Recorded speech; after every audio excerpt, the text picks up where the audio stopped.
ল'ৰাসকলে কান্দিব নাজানে। ল'ৰাসকলে কান্দিলে ল'ৰাসকল হৈ পৰে দুৰ্বল। ল'ৰাসকলে যদি নাকান্দে সমাজৰ মতে সেইসমূহ হৈ পৰে কঠুৱা, নিৰ্দয়ী, নিষ্ঠুৰ। নমস্কাৰ বন্ধুসকল, আকৌ আহিলোঁ মনৰ কথা ক'বলৈ আপোনালোকৰ মাজলৈ। তেনেহ'লে বলক আৰম্ভ কৰোঁ। ল'ৰা হৈ জন্মগ্ৰহণ কৰাটো ইমান সহজ কথা নহয়। ল'ৰা হৈ জন্মগ্ৰহণ কৰাটো কিমান জটিলতা সেইটো এজন ল'ৰাইহে বুজি পায়। এজন ল'ৰাৰ জীৱনটো কিমান জটিলতাৰে ভৰা, হয়তো সেইটো কথা আপোনালোকক মই নকলেও বাৰুকৈয়ে বুজি পায়।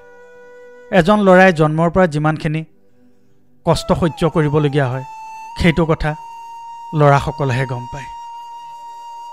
জন্ম হয় পঢ়া শুনাৰ ক্ষেত্ৰত সকলো সময়ত নিজকে চম্ভালি ৰখা, যিকোনো ক্ষেত্ৰত সকলোতকৈ আগত থাকিবলৈ এটা কম্পিটিশ্যন কৰা, প্ৰত্যেকটো সময়ত সমাজৰ ভয়, সমাজৰ পৰা লাঞ্ছিত বাঞ্ছিত হোৱাৰ আশাত নিজেই সাৱধান হৈ থকা। এজন ল'ৰাৰ জীৱনটো এনেধৰণৰ। পঢ়া শুনা শেষ কৰি প্ৰথমতে তেওঁ চাকৰিৰ কাৰণে সংঘৰ্ষ কৰিবলগীয়া হয়।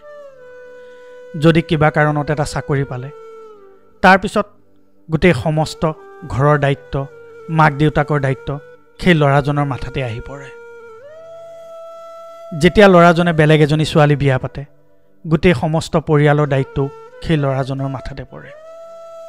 কোনোদিনে ল'ৰা এজনে নকয় যে তেওঁ জীৱনটো চলিবৰ বাবে কেতিয়াবা নোখোৱাকৈ অফিচলৈ দৌৰি যাবলগীয়া হৈছে, বা কেতিয়াবা দিনটো বছৰ গালি খাই হ'লেও ল'ৰাজনে আহি নিজৰ কাম সুকলমে পাৰ কৰি গৈছে।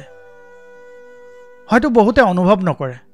ল'ৰাসকলে হাঁহি মুখে থকা দেখিলে ভাবে ল'ৰাজন হয়তো বহু সুখী, কিন্তু সেই হাঁহিটোৰ আঁৰত ল'ৰাজনৰ অন্তৰখনে কিমান কান্দি আছে সেইটো এজন ল'ৰাই কাৰো আগত ব্যক্ত কৰিব নোৱাৰে। যদি ল'ৰাজনে কাৰোবাৰ আগত কান্দে তেতিয়া মানুহৰ মতে ল'ৰাজন হৈছে কাপুৰুষ। তেওঁ সমস্যা সমাধান কৰিব নোৱাৰে, তেওঁ সমস্যাৰ সৈতে যুঁজিব নোৱাৰে, সেইবাবে ল'ৰাজনে কান্দিছে। আৰু ল'ৰাজনে যদি নাকান্দে তেতিয়া সমাজৰ মতে তেওঁ এজন কঠোৰ, তেওঁ অন্তৰ নাই। যদি ল'ৰাজনে বিয়াৰ পাছত মাক দেউতাকৰ কথা নুশুনে তেতিয়া কয় মাইকীৰ তলত থকা এজন ল'ৰা। যিটো ল'ৰাক মাক দেউতাকে জন্ম দিলে আজি মাক দেউতাকক নোচোৱা হৈ পৰিছে। যদি মাক দেউতাকৰ কথা শুনে তেতিয়া ল'ৰাজন সমাজৰ মতে মাক দেউতাকৰ আলসুৱা, যি নিজৰ পত্নী ল'ৰা ছোৱালীক গুৰুত্ব নিদিয়ে। মুঠতে এক কথাত ক'বলৈ গ'লে ল'ৰাৰ জীৱনটো নানান জটিলতাৰে ভৰা। আপুনি মানক বা নেমানক সেইটো কথা মই ক'ব বিচাৰোঁ, কাৰণ সকলো সময়ত সকলো সমস্যাৰ সমাধান ল'ৰাজনেই কৰিব লাগিব। ল'ৰাসকলে অন্তৰ খুলি কান্দিব নাজানে। যদি তেওঁলোকে অন্তৰ খুলি কান্দে মানুহে তেওঁলোকক উপলুঙা কৰে, আৰু যদিও নাকান্দে তেতিয়াও মানুহসকলে উপলুঙাই কৰে, কাৰণ ল'ৰাৰ জীৱনটো বহু জটিল। কেতিয়া ক'ত কি হৈ যায় তেওঁলোকে নিজেই গম নাপায়।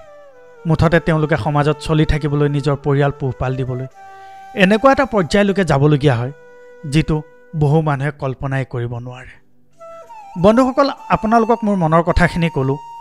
আপোনালোকেও যদি ভাবে ল'ৰাৰ জীৱনটোত নানান জটিলতাৰে ভৰা, বা আপোনালোক ল'ৰাসকলে কি কি সমস্যাত ভুগি থাকে, কি কি সমস্যাৰ সন্মুখীন হ'বলগীয়া হয় মোক কমেণ্ট যোগে জনাব। আৰু যদি মোৰ কথাখিনি ভাল পাইছে তেনেহ'লে লাইক, কমেণ্ট আৰু শ্বেয়াৰ কৰি দিব। লগতে মোৰ চেনেলটো ছাবস্ক্ৰাইব কৰি দিব যাতে মোৰ সকলো কাহিনী আগতীয়াকৈ পাই থাকে।